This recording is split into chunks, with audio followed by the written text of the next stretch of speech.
우리 이 시간에는 오늘도 우리에게 주신 하나님의 말씀을 같이 읽도록 하겠습니다. 우리 자리에서 일어나셔서 하나님의 말씀을 같이 읽도록 하겠습니다. 오늘 말씀은 마가복음 1장 14절 15절 말씀을 같이 읽겠습니다. Today's scripture, Mark chapter 1, verse 14 and 15. 우리 다 같이 한 목소리로 읽도록 하겠습니다. 읽겠습니다. 시작. 요한이 잡힌 후 예수께서 갈릴리에 오셔서 하나님의 복음을 전파하여 이르시되 때가 찼고 하나님의 나라가 가까이 왔으니 회개하고 복음을 믿으라 하시더라. 아멘. 자리에 앉아주시면 좋겠습니다. 지난 시간에 우리는 바울이 고린도에 있는 교인들에게 전했던 복음에 대해서 나누었습니다. 복음을 받아들인다는 것은 단순히 우리가 천국에 가기 위한 것이 아니다라고 말씀을 드렸습니다. 우리가 복음을 받아들이면 천국에 갑니다. 그래서 그 말이 틀린 말은 아니지만 그것이 복음의 전부는 아니다라는 것을 말씀드렸죠.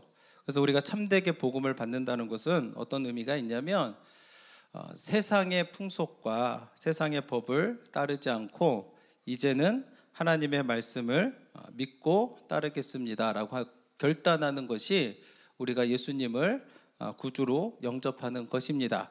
그래서 우리가 그렇게 예수님을 영접하면 그 결과로 인해서 우리가 천국에 가는 것입니다. 이 앞뒤가 바뀌면 안 돼요. 우리가 하나님을 따르겠다고 영접할 때 우리가 천국을 소유하게 될 줄로 믿습니다. 그래서 바울은 우리 믿는 자들이 복음 위에 굳게 서서 끝까지 복음을 지킬 것을 권면을 했습니다. 오늘은 예수님이 가르쳐준 복음에 대해서 우리가 함께 나누기를 원합니다. 사진을 보시면 사진 보여주시겠습니까? 어떤 남자가 이렇게 셔츠를 입고 있습니다. 여러분들 좀 뭔가 이상하다라는 것을 발견하셨나요? 뭐가 잘못됐죠? 단추를 잘못 낀 것을 우리는 보게 됩니다. 왜 이렇게 잘못됐을까요? 잘못 꼈는데 그 이유가 있죠. 뭐냐면 첫 단추를 잘못 끼워서 그런 거예요. 첫 단추를 잘못 끼다 보니까 그 다음부터 순서대로 단추를 끼웠는데 결국은 보는 것처럼 잘못된 모습을 보여주고 있는 겁니다. 마찬가지로 우리 신앙생활도 같습니다. 우리가 왜 예수를 믿는가라고 하는 것은 굉장히 중요한 질문입니다. 지난주에도 제가 여러분들에게 우리가 왜 예수를 믿는가 말씀을 드렸는데 천국 가기 위해서 믿는 게 아니에요. 천국 가는 것이 아니라 우리가 예수를 믿는 바른 목적은 뭐냐면 하나님과의 바른 관계를 회복하기 위해서 우리가 예수를 믿는다라는 사실을 우리가 알아야 됩니다. 하나님과의 바른 관계가 회복되면 어떻게 되겠습니까? 천국은 저절로 우리가 갈 수 있는 것이라는 것을 우리가 기억하기를 원합니다. 그래서 오늘도 예수님이 가르쳐 주신 복음의 말씀을 우리가 들으면서 우리가 복음에 대해서 바르게 깨닫기를 원하고 그 복음을 듣고 또 하나님과의 관계를 회복함으로 우리 삶 가운데 늘 하나님의 은혜가 풍성히 거하고 하나님과 동행하는 우리들 모두가 되기를 주님의 이름으로 축원합니다. 먼저 예수님이 전파하신 복음을 우리가 나누기를 원합니다. 예수님은 본래 하나님의 아들이셨습니다. 그런데 인간의 몸을 입고 이 땅에 오셨죠. 굉장한 은혜가 아닐 수 없습니다. 예수님이 이 땅에 오셔서 30세가 되셨을 때 비로소 하나님의 뜻을 이루기 위해서 사역을 시작하셨는데 오늘 우리가 읽은 마가복음 1장 14절과 15절이 예수님께서 사역을 하시면서 첫 번째로 우리들에게 선포하신 그 말씀이 됩니다. 그래서 14절 말씀에 보시면 예수께서 갈릴리에 오셔서 하나님의 복음을 전파하여 라고 말합니다. 예수님이 처음 사역을 하실 때 무슨 일을 하셨습니까? 복음을 전하셨다는 거예요. 근데 그 복음의 내용이 뭐냐? 15절에 보니까 이르시되 때가 찼고 하나님의 나라가 가까이 왔으니 회개하고 복음을 믿으라. 이렇게 예수님이 말씀하셨습니다. 예수님이 전하신 그 복음의 첫 메시지가 뭐냐면 하나님의 나라가 가까이 왔다라는 거예요. 마태복음 4장 17절에서도 이렇게 기록하고 있습니다. 이때부터 예수께서 비로소 전파하여 이르시되 회개하라 천국이 가까이 왔느니라 하시더라. 마가복음에서는 하나님의 나라가 가까이 왔다라고 말씀하고 있고, 마태복음에서는 천국이 가까이 왔다라고 말씀하고 있습니다. 하나님의 나라와 천국, 뭐가 다른 걸까요? 같은 말입니다. 천국이나 하나님의 나라나 같은 의미인 거예요. 마태복음은 유대인들을 대상으로 유대인들에게 복음을 전하기 위해서 쓰여진 복음서입니다. 근데 유대인들은 어떤 그 특성이 있었냐면, 하나님이 어떤 분이세요? 너무 크신 분인 거예요. 너무 위대하신 분이다 보니까 너무 경외하는 마음을 가져가지고 하나님이라고 하는 말을 쓰기를 조금 피했습니다. 왜냐하면 그 위대하신 이름을 함부로 말한다는 게 좀 마음에 두려운 마음이 들었기 때문에, 그래서 마태복음에서는 하나님의 나라라고 하기보다는 천국으로 이렇게 표현을 했습니다. 반면에 마가복음이나 누가복음 같은 경우는 이방인들을 대상으로 복음을 전한 말씀이기 때문에 원래대로 하나님의 나라에 대해서 이야기했습니다. 그래서 예수님이 첫 번째 하신 말씀이 하나님의 나라에 대해서 말씀하셨다면 이것이 얼마나 복음에 있어서 중요한 개념인지를 우리가 알아야 됩니다. 그래서 실제로 마태복음에서는 이제 천국이라고 하는 표현이 몇 번이 쓰였냐면 49번 언급이 됩니다. 우리가 알다시피 마태복음이 28장으로 이루어져 있는데 거기에서 49번이나 언급됐다라는 것은 거의 장마다 한번 2번 정도, 2번이 좀 안 되지만 2번가량 언급됐다라는 것을 알게 되고, 마가복음에서는 하나님의 나라가 16번 언급이 됩니다. 아는 것처럼 16장으로 되어 있는데 챕터당 한 번은 평균적으로 언급했다라는 것을 보게 되고, 누가복음도 이제 38번이 하나님의 나라에 대해서 언급하고 있는 것을 보면은 복음에 있어서 하나님의 나라가 얼마나 중요한 개념인가라는 것을 우리는 깨닫게 됩니다. 지금 우리는 예수님께서 첫 번째 하신 말씀이 하나님의 나라가 가까워 왔으니 회개하고 복음을 믿으라라는 말씀이었는데, 그렇다면 예수님이 마지막으로 하신 말씀은 또 무엇이었을까요?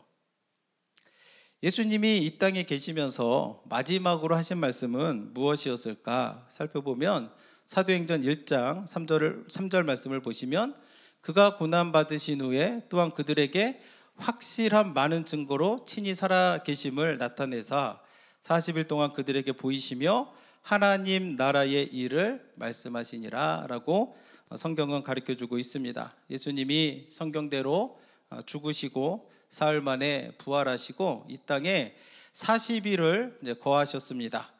그때의 제자들에게 나타나셔서 하셨던 말씀이 뭐냐면 하나님 나라의 일을 말씀하셨다는 거예요.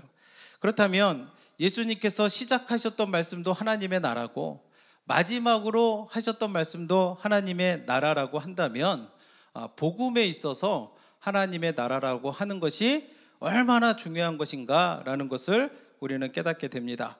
그래서 이것을 볼 때는 우리는 자연스럽게 복음의 본질이 무엇이냐라는 것을 보게 되는데, 천국에 가는 그것이 아니라 복음의 본질은 바로 하나님의 나라가 복음의 본질이다라는 것을 우리는 알 수가 있습니다.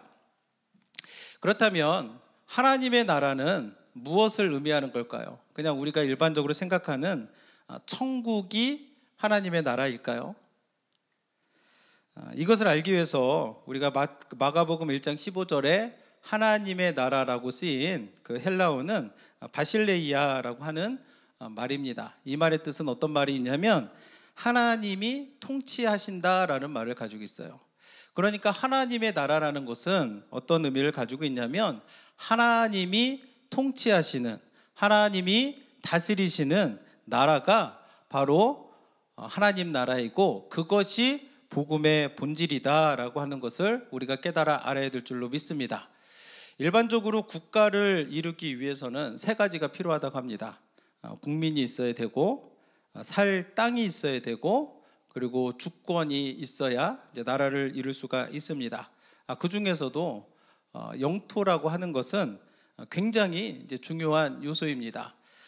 쿠르드족이라고 이제 중동 지역에 이제 사는 민족이 있습니다. 그들의 인구는 3천만 명이 넘는다고 합니다. 그리고 자기들만의 언어를 쓴다고 그래요. 그런데 안타깝게도 그들은 국가를 이루지 못했습니다. 왜 그랬을까요? 영토가 없는 거예요. 영토가 없다 보니까 튀르키예나 이란이나 시리아, 이라크 등지에 이렇게 이제 걸쳐서 살아가고 있는데 영토가 없으니까 나라를 세우고 싶어도 나라를 이제 세우지 못하고 있는 것을 보게 되는데, 그러면 하나님의 나라는 어떤 의미를 가지고 있느냐? 영토의 개념이 아닌 거예요. 여기서부터 여기까지는 하나님의 나라고, 저기서부터 저기까지는 누구의 나라, 이런 게 아니라는 겁니다. 하나님의 나라는 그런 물질적인 개념이 아니라 하나님이 다스리시는 모든 곳이 하나님의 나라가 될 수 있다라는 것을 우리가 기억하셔야 될 줄로 믿습니다. 하나님의 나라가 뭐라고요? 하나님이 다스리시는 곳이 하나님의 나라이고 이것이 복음의 본질이다라는 것입니다.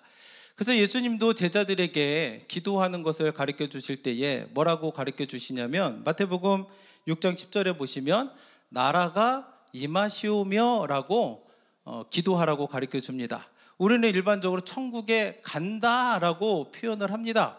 근데 예수님은 반대로 말씀하시는 거예요. 뭐라고요? 나라가 임하시오며 라고 그렇게 기도하라고 가르쳐 주는 것을 보게 됩니다. 그것은 뭐냐면 하나님의 나라는 어디든 지금 이 땅에서도 우리가 하나님의 통치하심을 받아서 살아간다면 바로 그곳이 하나님의 나라가 되기 때문입니다. 믿으십니까?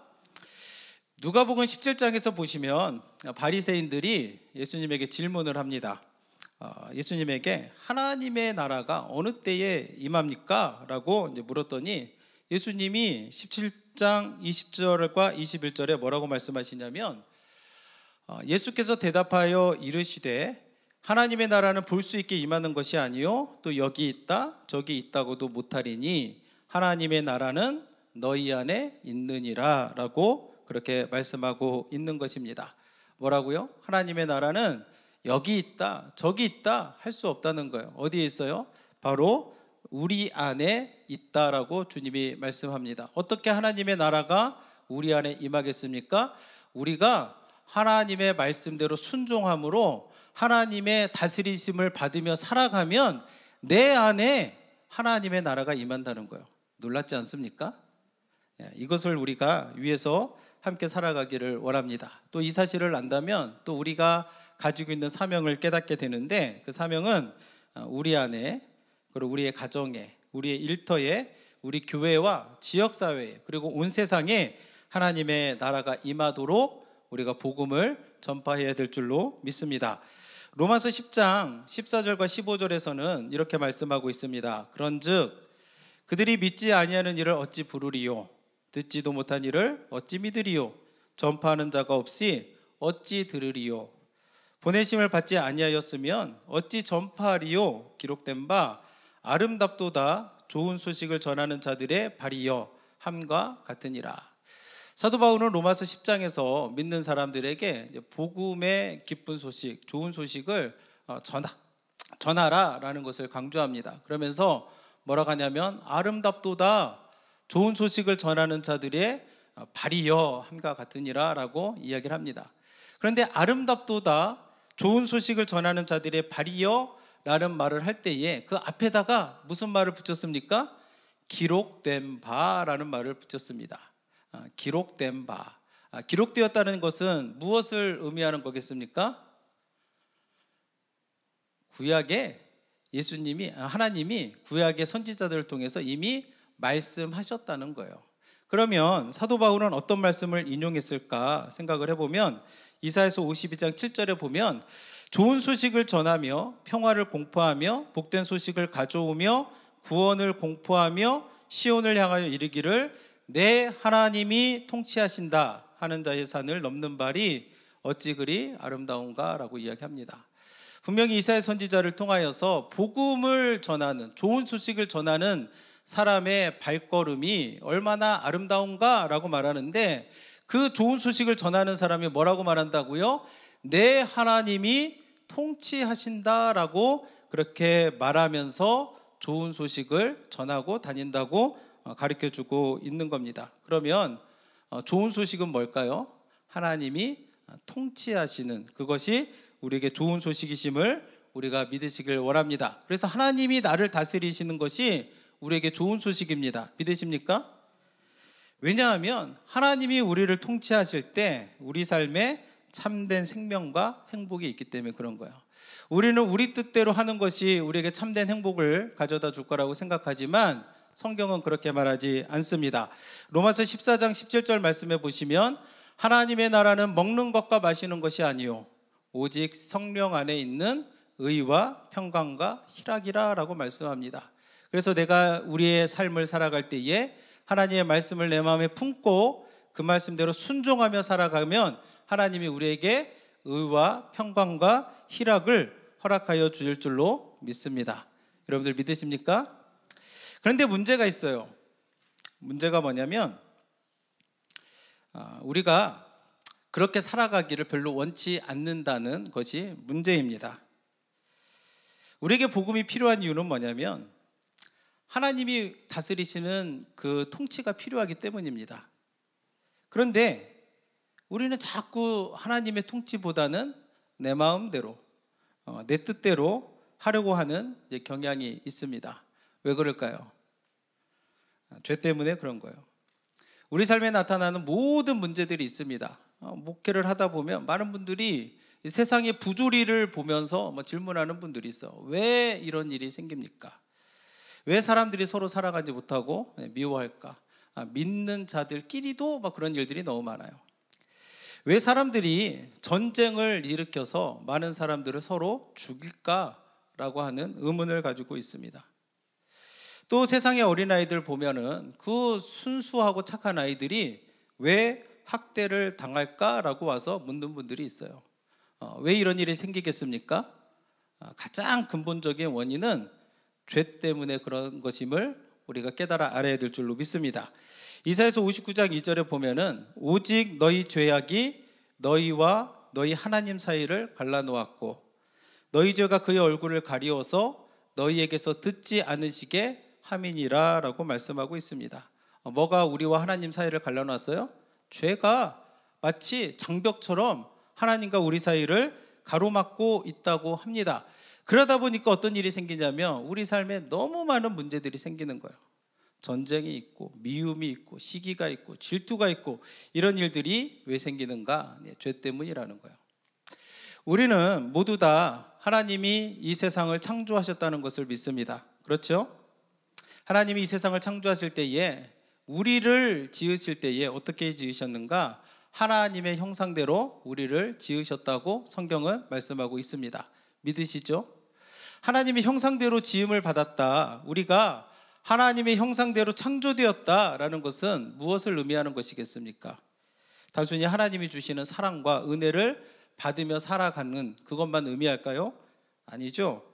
우리가 하나님의 형상대로 지음받았다는 것은 뭐냐면 우리가 하나님과 함께 할 때에 하나님만 바라보고 하나님만 신뢰하며 나아갈 때에 하나님이 다스리시는 그러한 삶을 살아갈 때에 우리 삶에 가장 큰 행복과 가장 큰 풍요가 있도록 지음을 받았다라는 사실입니다. 하나님의 형상대로 지음받았다는 게 뭐라고요? 하나님과 동행하며 사는 것이 우리 삶에 가장 복되고 유익이 되는 것이라는 것을 우리가 알아야 돼요. 그렇기 때문에 하나님이 다스리시는 하나님의 나라가 임하면 그것이 우리 삶의 가장 큰 유익이 될 줄로 믿습니다. 요한복음 6장에 보면 예수님께서 오병이어 기적을 행하시는 것을 보게 됩니다. 사실 오병이어 기적은 요한복음뿐만 아니라 사복음서에 모두 기록이 되어 있습니다. 사복음서에 모두 기록이 되어 있었다는 것은 뭐냐면 그만큼 중요한 의미를 가지고 있다라는 것을 가르쳐주고 있습니다. 예수님이 물고기 2마리와 보리떡 5개로 5,000명이 넘는 사람들을 먹이셨습니다. 성경에서 말하는 5,000명은 남자 성인만을 카운트한 숫자이기 때문에 분명히 예수님을 따랐던 사람들 중에는 여자들도 있었고 또 어린아이들도 있었기 때문에 5천 명보다는 훨씬 더 많은 사람이 그곳에 있었을 것이고, 예수님은 그 많은 사람들에게 전부 다 음식을 주시면서 배불리 먹였을 것이라고 생각을 합니다. 그렇다면 예수님은 왜 오병이어 기적을 행하셨을까요? 물론 거기에 있는 사람들이 배가 고프니까 예수님께서는 그들을 불쌍히 여기셔서 배고픔을 달래주기 위해서 기적을 베푸셨을 것입니다. 근데 그게 전부일까? 아니죠. 우리는 성경을 보면 예수님이 기적을 베푸신 궁극적인 이유가 있는데, 그것은 알려주고자 하는 게 있는 거예요. 그게 뭐냐? 예수님이 우리에게 영생을 주시는 생명의 떡이다라는 것을 보여주시기 위해서 물고기 2마리와 보리떡 5개로 5천 명이 넘는 사람들을 먹이셨음을 알게 됩니다. 예수님이 뭐라고요? 우리에게 영생을 주시는 생명의 떡이라고 주님은 직접 말씀하셨습니다. 그리고 나서 예수님께서는 그들이 다 배불리 먹었습니다. 그리고 나서 뭐라고 말씀하시냐면 남은 것들을 다 거두어 보라라고 말씀합니다. 왜 거두었을까요? 다 남은 건데 좋은 거 남았겠습니까? 먹다가 남은 부스러기나 그런 것들이 남았을 텐데도 예수님이 그걸 다 거두어 보라는 거예요. 그래서 마태복음 14장 20절과 21절 말씀에 보시면 다 배불리 먹고 남은 조각을 12바구니에 차게 거두었으며 먹은 사람은 여자와 어린이 외에 5천 명이나 되었더라 라고 말씀합니다.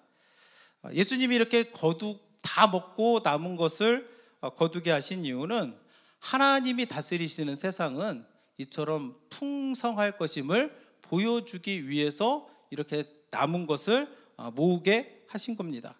믿으십니까? 하나님이 다스리시는 세상은 어떤 세상이냐면 째째한 세상이 아니라는 거예요.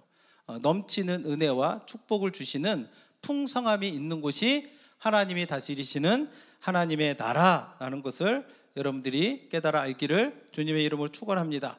그런데 문제도 아까도 말씀드렸듯이 우리 안에는 여전히 육신의 소욕이 있습니다. 그래서 내 마음대로 하고 싶어요. 내 뜻대로 하고 싶습니다.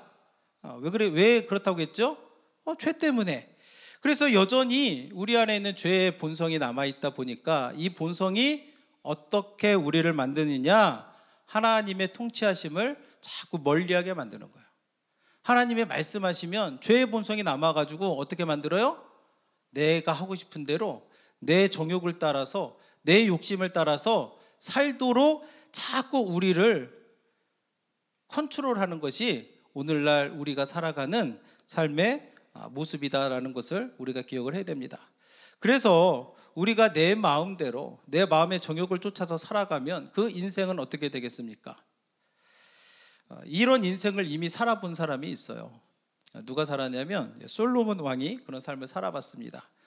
정말로 가장 큰 영광을 누리고 부귀영화를 누려봤던 사람인데, 솔로몬이 뭐라고 고백하냐면 전도서 1장 2장에서 전도자가 이르되 헛되고 헛되며 헛되고 헛되니 모든 것이 헛되도다라고 그렇게 말씀하고 있습니다.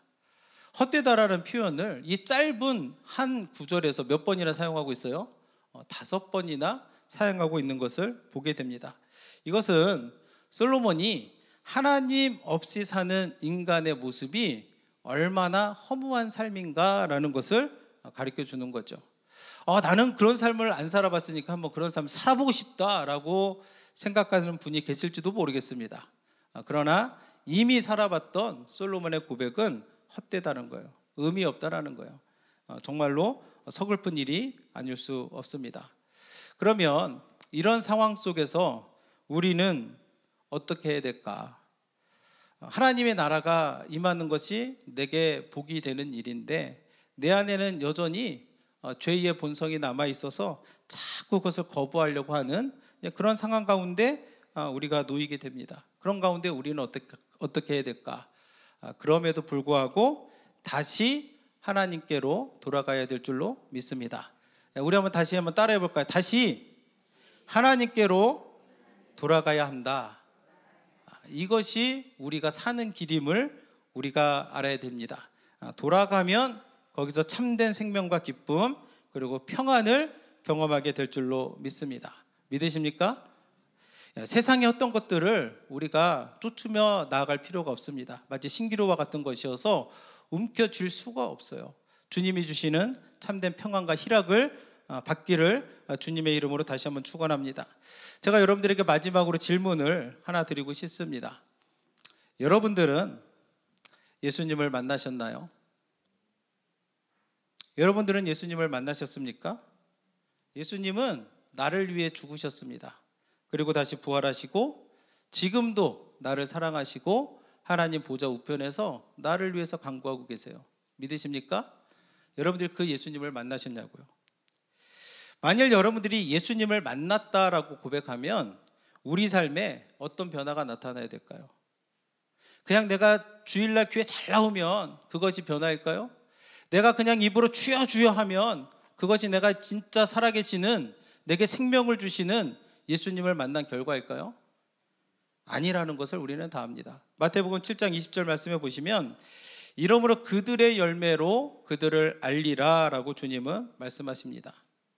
우리 삶의 열매를 통해서 내가 진짜 하나님을 사랑하는 사람인지 진짜로 내가 예수님의 말씀을 붙들고 신뢰하며 나아가는 사람인지를 뭐로 알 수 있다고요? 삶의 열매로 알 수 있다라고 주님은 우리에게 말씀하고 있는 겁니다. 그래서 예수님을 만난 사람은 달라야 돼요. 달라야 됩니다. 세상 사람들과 달라야 돼요. 생각이 달라야 되고 삶의 열매가 달라야 됩니다. 그래서 여러분들이 정말로 그 예수님을 만났다면 내 삶을 하나님께 드리고 삶의 변화가 나타나 열매를 맺어야 될 줄로 믿습니다. 그런 열매 맺는 여러분들이 되기를 주님의 이름으로 축복합니다. 우리 삶에 변화가 나타나려면 물론 시간이 필요할 겁니다. 내가 지금까지 살아온 삶의 습관이 있는데 당장 내일부터 달라지는 사람은 이제 매우 드물 거라고 생각을 합니다. 그러나 포기하지 마시고 하나님을 의지하시고 여러분들이 나아가면 주님이 우리에게 힘 주실 줄로 믿습니다. 그런데 내가 예수를 믿은 지 10년이 지나고 20년이 지났는데도 불구하고 변화가 없다라고 한다면 잘못된 거죠. 그렇다면 여러분들이 회개하셔야 돼요. 주님이 하나님의 나라가 가까웠으니 회개하고 복음을 믿으라 말씀하셨던 것처럼 회개하고 주님께로 돌아와야 될 줄로 믿습니다. 그래서 여러분들 오늘 주신 하나님의 말씀, 하나님의 나라가 내 안에 있다라는 것을 기억하시고 하나님이 다스리시는 그런 삶을 살아나 아름다운 삶의 열매를 맺는 우리 모두가 되기를 주님의 이름으로 축복합니다. 우리 이 시간 다 같이 우리 주 하나님, 우리 자리에서 일어나셔서 함께 찬양하시고 기도하고 예배를 마치도록 하겠습니다.